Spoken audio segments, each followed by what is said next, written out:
Hi friends, நான் தான் அஜய். எல்லாம் எப்படி இருக்கீங்க? எல்லாம் நல்லா இருக்கீங்கன்னு நினைக்கிறேன்.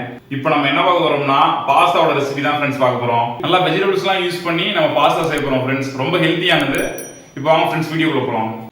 இப்போ பாஸ்தா செய்யறதுக்கு ஒரு சட்டியில் 1 லிட்டர் தண்ணி எடுத்து நல்லா கொதிக்க வச்சுருவோம். இப்போ இதில் 1 ஸ்பூன் எண்ணெய் ஊற்றிடுவோம். எண்ணெய் எதுக்கு ஊற்றுனேன்னா பாஸ்தா ஒன்னோட ஒன்று ஒட்டாமறதுக்காக. இப்போ இதில் 1 ஸ்பூன் உப்பு போட்டுருவோம். இப்போ இது நல்லா கொதிக்கிட்டும். கொதிச்ச பிறகு பாஸ்தா போட்டுடலாம். இப்போ நல்லா கொதிச்சிருச்சு. ஒரு 300 கிராம் பாஸ்தாவை இதில் போட்டுருவோம்.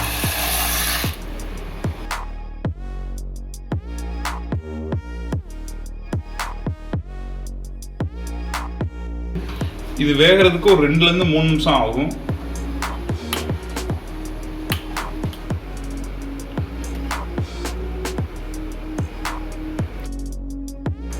இப்போ இது நல்லா வெந்துருச்சு பாருங்க, எடுத்துடலாம். இப்போ இந்த தண்ணியை சுத்தமாக நம்ம இருத்துடணும்.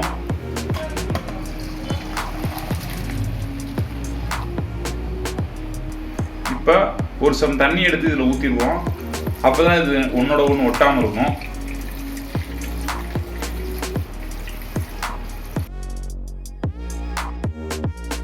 இப்போ பாஸ்தா செய்கிறதுக்கு தேவையான வெஜிடபிள்ஸை வதக்கிடலாம். இப்போ இதுக்கு சட்டையை காய வச்சுட்டு 2 டேபிள் ஸ்பூன் எண்ணெய் ஊற்றிடலாம்.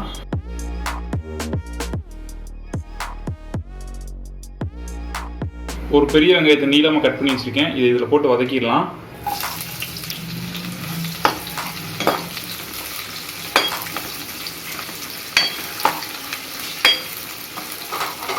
அடுத்து 2 கேரட் நல்லா நீளமாக வெட்டி வச்சுருக்கேன், அதை போட்டுடலாம்.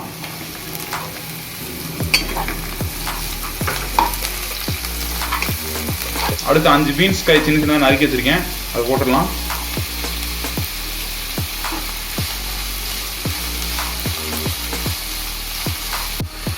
அடுத்து 1 டீஸ்பூன் உப்பு. இப்போ இந்த நேரத்தில் நம்ம முட்டையை ஸ்கிராம்பிள் பண்ணி வச்சுருவோம். அதுக்கு ஒரு சட்டியில் கொஞ்சம் எண்ணெய் ஊற்றிட்டு 4 முட்டையை அதில் உடச்சி ஊற்றிடுவோம்.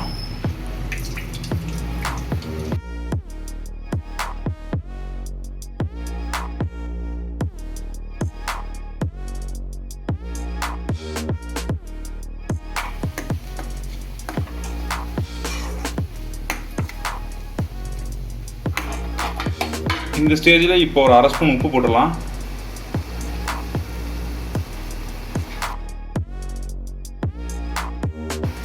அடுத்து 1 ஸ்பூன் பெப்பர் பவுடர் போட்டுருவோம்.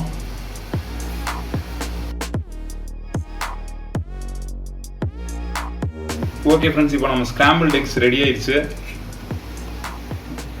இப்போ இந்த வெஜிடபிள்ஸ் ரெடி ஆயிடுச்சு. இப்போ பாதி குடமிளகாவை நல்லா ஸ்லைஸாக வெட்டி வச்சுருக்கேன், இதை இதில் போட்டுடலாம்.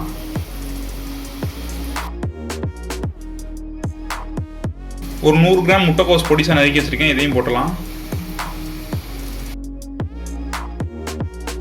ஃப்ரெண்ட்ஸ் பாருங்கள், இந்த வெஜிடபிள்ஸ் கலர்ஸ் பார்க்குறதுக்கே சூப்பராக இருக்குது. நம்ம நேஷனல் ஃப்ளாக் கலரில் ஆரஞ்சு, ஒயிட், க்ரீன் கலரில் சூப்பராக இருக்குது. இது சாப்பிடணும்னு யாருக்கு தான் தோணாது.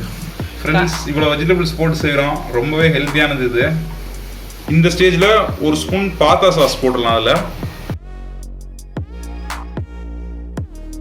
அப்புறம் கொஞ்சம் சில்லி சாஸ் ஊற்றிடலாம். அதில் கொஞ்சம் டொமேட்டோ கெச்சப்,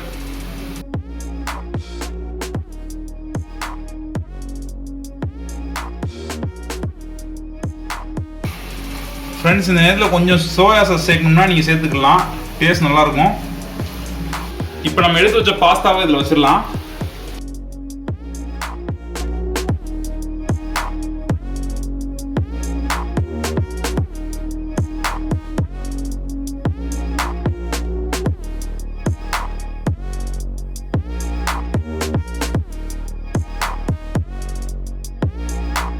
இது கிளறி விடுறப்ப ரொம்ப ஸ்லோவாக மெதுவாக பண்ணணும், நல்லா உடஞ்சிடாமல் கிளறி விடணும்.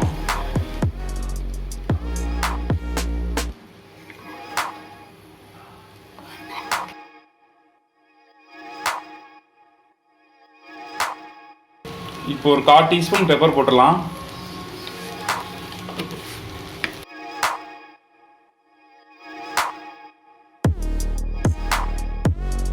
ஃப்ரெண்ட்ஸ் இதை பாருங்க, பார்க்கும்போதே அப்படி சூப்பராக கலர்ஃபுல்லாக. வேற லெவல்.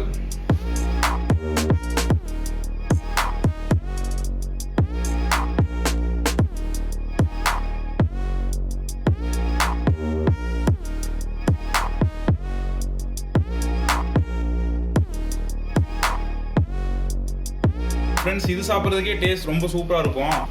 நான் இன்னும் டேஸ்ட் உங்களுக்கு அதிகரிக்கணும்னா நீங்கள் வந்து சிக்கனோ இல்லை நாங்கள் செஞ்சு வச்சுருக்க மாதிரி எக்ஸோ நீங்கள் யூஸ் பண்ணிக்கலாம். இப்போ ஃபைனலாக நம்ம ஸ்கிராம்பிள்டு எக்ஸ் போட்டுருவோம்.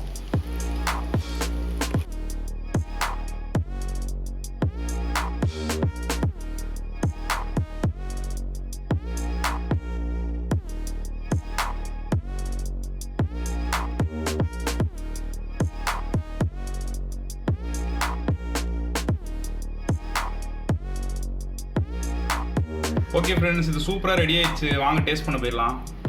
ஃப்ரெண்ட்ஸ் வாங்க ஃபைனலி இதை டேஸ்ட் பண்ணிடலாம். நம்ம தட்டில் சர்வ் பண்ணிடுவோம்.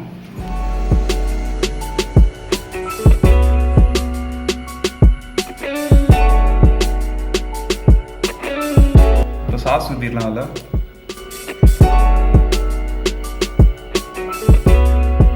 ஃப்ரெண்ட்ஸ் வாங்க டேஸ்ட் பண்ணிடலாம். அதை இந்த பாஸ்தாவை அப்படியே சாஸை தொட்டு அப்படி டேஸ்ட் பண்ணுவோம்.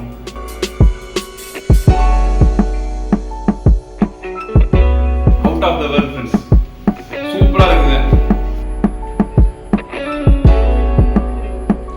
கண்டிப்பா நீங்களும் ட்ரை பண்ணி பாருங்க ஃப்ரெண்ட்ஸ். இவ்வளவு வெஜிடபிள்ஸ் நம்ம இதில் சேர்த்துருக்கோம். ரொம்பவே ஹெல்த்தியான டிஷ் தான் நமக்கு இது. ஓகே ஃப்ரெண்ட்ஸ், இந்த வீடியோ பிடிச்சிருந்தா நீங்க லைக் பண்ணுங்க, கமெண்ட் பண்ணுங்க. இன்னும் சப்ஸ்கிரைப் பண்ணாம இருந்தீங்கன்னா முதல்ல சப்ஸ்கிரைப் பண்ணுங்க. அப்பதான் நான் போற வீடியோ உங்களுக்கு கண்டிப்பா வரும்.